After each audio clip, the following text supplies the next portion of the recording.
Greetings, Friday Nights and Monster Girls. I'm Count Jackula. And I'm the Horror Guru. And we just saw Hereditary.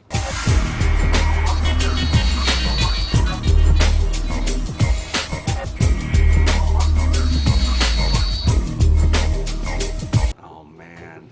You have to excuse us. Someone is taking out their garbage outside, and we forgot to shut the window, so enjoy the noise. I almost wish this was a really bad movie now, because then we could make the joke of and just like them, we're taking out the trash. But no. Hereditary is actually super good. Hereditary is one of those movies I've been hearing about for about a year now. One of those movies that made a big splash on the festival scene, and I got a lot of good buzz. So because I got a lot of good buzz, I intentionally avoided most things related to it, so I didn't know shit going in. Yeah. The way I experienced the buzz was, first I didn't hear anything, and then some people were like, "This movie's really good." Yep. And then all of a sudden I heard, "This movie's a terrible, fucking boring piece of shit." And then I was like, "Oh, okay, all right." And but then I didn't think about it, and then you were like, "Hey, let's go see this movie," and I'm like, "Yeah, sure, why not?" Like, if it sucks, it sucks. I was getting a lot of people who were messaging me. It's like, "When are you going to see Hereditary?" And I'm like, when I get the chance. It's not out until Friday. So. Yeah. So we saw it, and it's excellent. Yeah. Oh, fantastic. It's an excellent movie. It's also one of those movies where you don't know what movie it is going in, and you don't know until the last 5 minutes what movie it is. When it becomes very clear what this movie is. And the other thing I like about this movie is that this movie is probably one of the best horror scripts I've seen this year. Oh, yeah. Just on a writing level, every little piece of information you get in offhand conversations over the course of the movie become vital and important to understanding the events as the movie goes on. Yeah. Everything you need to know to put together the sequence of events that happens in this movie is in the movie. But it does this without ever pulling the explainies to you. No, it never does. It gives you all the information without sitting there and lecturing you about clearly what is happening here is da-da-da and da-da-da. Yeah. It never does that. Yeah, there's never a point where a character is explaining something to another character. No. You have people talking about their past, and that becomes important, but there's not, the explainies. Yeah. Everything else, the thing that's great about this movie is that every time, even when the movie slows down to give you a piece of information, there's also something else happening. Yes. You just might not realize it's important. I couldn't believe how many offhand small comments characters made became so important later on. Yeah. And I'm glad I remembered that, because had I not, this would have been really confusing. Well, imagine if Sinister or Insidious 2 was done more like this. Oh, man, yeah. Yeah, those are already... Well, Insidious 2. Insidious 2 is a piece of shit.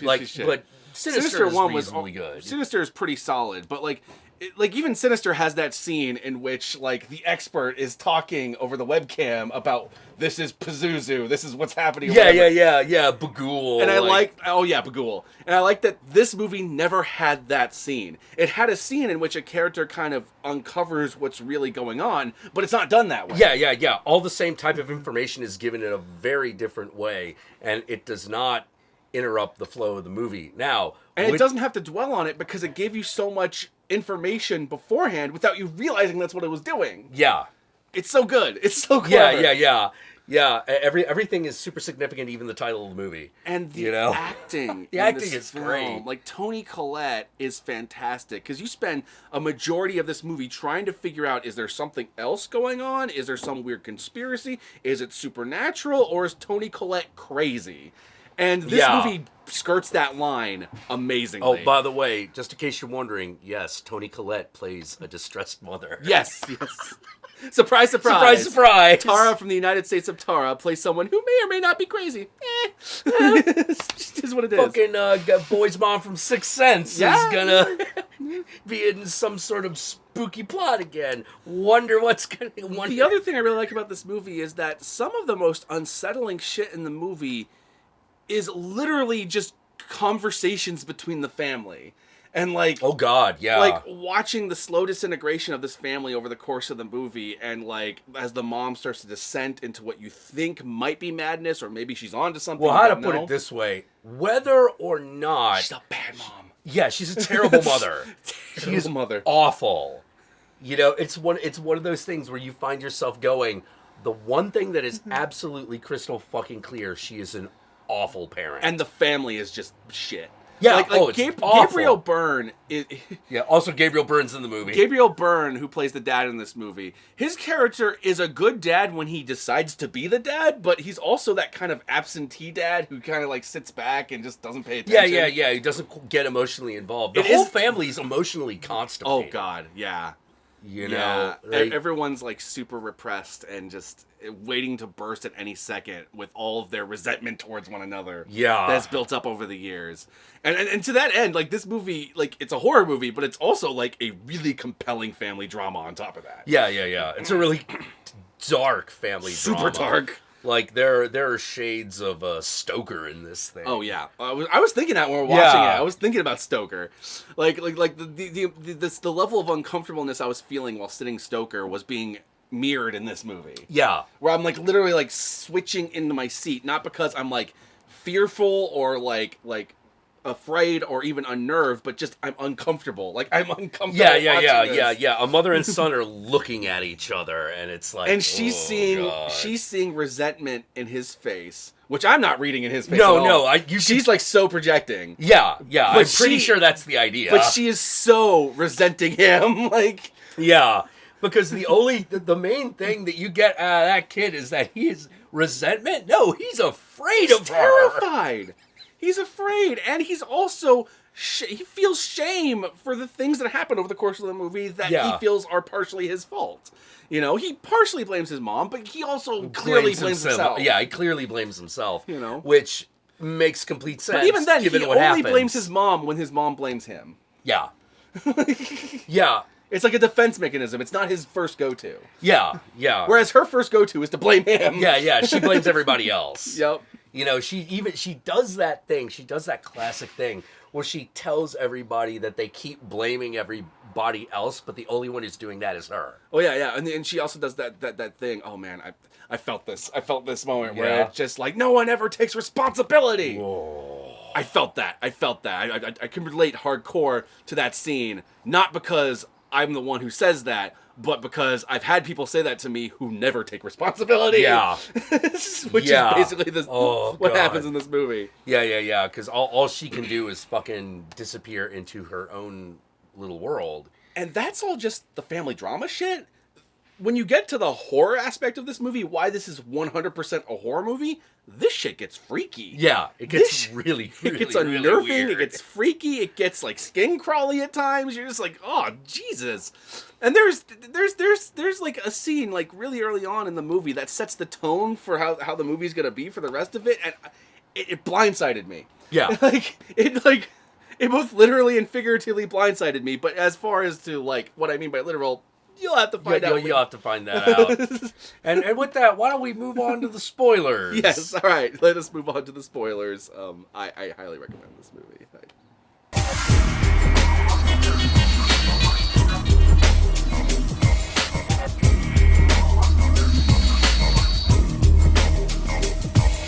Okay, spoiler number 1. Turns out this is a witch movie. Yes. But it doesn't fucking tell you that straight up until the end. It like slow drips information that leads to this conclusion over the course of the movie until the very end where it just goes buck wild. Yeah. You know, and I love it because like if you pay attention to everything said, I'm like, oh okay.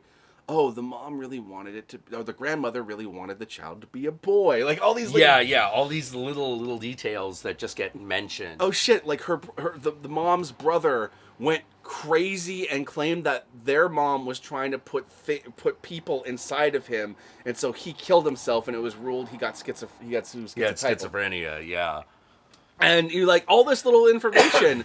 Goes into like, no, that was just one of their first attempts to possess someone with this demon. Yeah, so the thing, it's really good that they didn't just tell you shit, because if they did that, this story would be excruciatingly convoluted. This is a mystery done really well. Yeah, it is. And to a certain extent, you don't even realize how much of it is a mystery as it goes on. And I kind of like that at first you don't know that there's something to figure out. Yeah. At first you're not sure. At first you're just kind of like, okay, The only thing I'm really figuring out here is that this is a very dysfunctional family, you know? But as the movie goes on, it starts to become more and more clear, like, oh, there's something even more going on. And then you start trying to piece together the pieces, and it gives you so many of the pieces. And you can put them together in so many different ways until you get to the end, and it confirms which way is right. Yeah.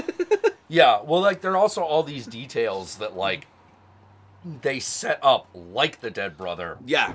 That you can totally miss is relevant. Yes. I mean, even getting to the end of the movie, you might not realize where that comes into the plot. There's like a little innocuous moment, for example, in which, okay, so over the course of this movie, we open up on this family as the matriarch of the family, the grandmother passes away, and so the family's dealing with that grief. But then shortly after that, the main character, Toni Collette's daughter, is accidentally killed in a car accident in which her son was driving the car, which leads to a whole lot of friction between the family.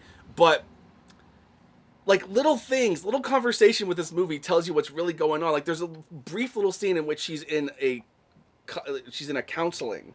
Yeah, she's in like one of those big counseling things. Grief counseling group. And she meets someone at the grief counselor who kind of becomes her sponsor, kind of like an Alcoholics Anonymous thing. And that person, she goes to her house and sees that she has this really like dorky, grandmother-y like welcome mat there with her name on it. And the main character, Toni Collette, says, like, oh, my mom used to make things like that. And, like, it's so innocuous. It's a matter-of-fact delivery. It's not even treated like it's important information. But later on, that becomes important because when it turns out that her grandmother was the leader of this coven, the queen of this coven, and this friend that she met at not at AA, but at the grief counseling, turns out to be part of the coven. Yes, that was one her mom made. Her mom did make it. I just love that little innocuous thing. Like, there's so much of that in this movie. Yeah, well, the thing that you pointed out that I missed until you pointed it out was that thing about like, oh, my brother was always saying mom was trying to put things in me and then he killed himself. And you're just sort of like, oh, okay. And then you're like, yeah, that's why when the mom sleepwalks, because she's a sleepwalker, she's being possessed by the brother who's trying to kill both her and the son to prevent this demon summoning. It's why she woke up in the middle of the night trying to kill her and her son, and she tells this whole story about how she sleepwalked and covered them in turpentine and went to light a match, and it was the lighting of the match that woke her up, and her son's always resented her since then. But you don't really actually get the feeling the son has. You get the feeling the son's afraid. He doesn't resent her. Yeah. He's terrified of her because, to be fair, over the course of this movie, she gives him a lot of reason to be terrified. Yeah. Especially when she starts blaming him for everything, when he wasn't even going to bring the daughter to the party that she ended up getting killed on the way home from. Like, he wasn't going to bring her, she forced it. Like, yeah. And there are also, like, okay, so one of the big... We're all over the place. Yeah. Another thing that happens in the course of this plot is that the youngest daughter, the one who dies early on in the film, she has a nut allergy. Yeah. Now, but here was the first thing that caused me to go like, wait, which is, she's like, oh, we forgot the EpiPen. Yeah. Better not make sure nothing has nuts in it. And I'm like, no, you get in the car, you go back and you get it. Yeah. You know, you go back and you get it, and then you start realizing that a lot of these little things are slow manipulations of the magical ritual that is happening. Oh, yeah, there's like a whole lot of stuff like that. Like, I don't know whether, like, the person who gave her the cake that had the peanuts in it was in on the whole thing or anything like that, but, like, you could believe it if it were true. Yeah. You know? Well, it felt like there were a lot of things that were happening because the ritual was kind of nudging certain things to happen. Like the reason why the car accident happened is because he saw something on the road that might not have been there. Yeah. That shit. You know, because as the daughter says early on in the movie, grandmother wanted me to be a boy. Which you don't even think that's going to be super important, but it is super important because this demon can only possess a boy, and she was supposed to be the vessel. The demon covets a male host. Yes. Yeah, like when this is the part where she discovers about the demon that's in the movie, like very late in the film. It's like well into the last act. It's like the third act. It's like the beginning of the third act kind of begins with her discovering that. Yeah, which is not usually what happens, you set that up in the beginning and the end of the first. Mm-hmm. But having it here worked really well. You might not know what the demon's name is or what its goal is, but you at least know some shit's going down. Yeah, some shit's going down. You're just trying to figure it out. And then they go, here it is. It's a demon, but it's done in such a way that you're like, yeah, but she could still just be fucking crazy. Yeah. She could still just be trying to kill. Well, especially her children. when she first tells the story about her brother being schizotypal and killing himself because grandmother was trying to put people in him. Like, that information becomes important later on because it turns out grandmother was trying to put something in him and he wasn't crazy. Yeah. But because you get that information at first without all the information about the grandmother, you just know that the grandmother was a shitty grandmother. You could also take that information to mean like, oh, well, is Toni Collette schizotypal? Yeah, is she exactly. Seeing things? Is Peter, her son, also schizotypal? Is that why he's having these? Yeah. Is that why the movie's called Hereditary? Yeah, You know? yeah. Like there's all this. Like even the name. Yeah, is even the name is like it means part of the two experience things. of the movie. Oh man, I love it, and it works both ways until you get to the end and it confirms one way. Yeah. And and it all adds up, and it's all great. This movie's like so good that they're like little moments that don't make too much full-on logical sense, but they work so well in the movie you don't really care. Like a good example for me is that there is a scene in which Peter, the son, while being possessed by whatever this thing is briefly, smashes his face into his desk. And this scene's great and freaky and awesome, and the expression on his face is just unsettling enough to where it kind of carries the whole scene. And it's so good that you barely even notice that, wait, in one shot, he was in one of those desks where the chair and the desk were tied together, but in the other shot, it's just a chair and he's all of a sudden on the ground. Yeah. There's some movie goofs like that. There's a little goof there, but it's so good, you barely notice. Like, I noticed because I noticed that shit. But yeah, but unless you're looking for it, it's... like, it has, like, moments in which Peter's walking through, like, a house and all the lights are off, and you're like, hey, maybe you should turn the light on when you're walking through the dark hallway. Yeah. There's some phrase logic moments. But you're like, it's so good you don't care. Like, yeah, no, you don't care at all. Not in the moment. No. Fucking...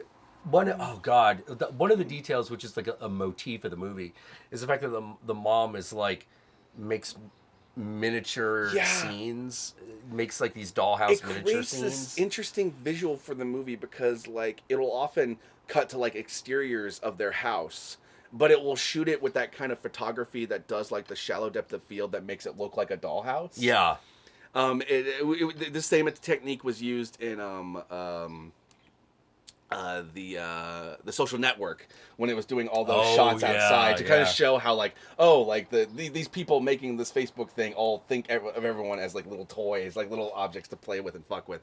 In this movie, it's used in this other way in which like they're all dolls being played by an unseen force. Yeah. And it also comes also is a reference to like the voodoo doll. Yes, and on top of that, it also relays information of things that lead into the conclusion at the end without you realizing it. Like this one little shot that at first seems like, oh, well, it's the mom, nursing her baby. But if you look closely at it, it's the grandmother offering her tit to nurse the baby. Which is a little weird. That's not socially normal. Usually what you do. Yeah. And you're like, oh, well, grandmother had some like super interest in this kid. Like, I don't know. Like maybe main character resents grandmother because grandmother likes granddaughter more than daughter. Like, I don't like. Yeah. Because you're trying to figure out the entire time like how metaphorical these scenes are that the mother is creating and how literal they are. Until scenes happen in the movie and she starts creating them. And you're like, oh, well, that literally happened. Yeah. And you realize all the models are literal. Yeah. Oh, man. The sculpture that's by the staircase. Oh, God, with all the three crooked houses with the nice little normal house on top of it. Oh, my God. What a metaphor. Yeah, that was a great metaphor. This whole movie was really well put together. It's really good. It does some amazing things with light and shadow that, like just trick you enough to where you're like, am I seeing a person standing there or am I not? Like, it's like, they do some really great things with that and play with the human eye. And like, It's like things that like Insidious was doing, but turned to 11. Yeah.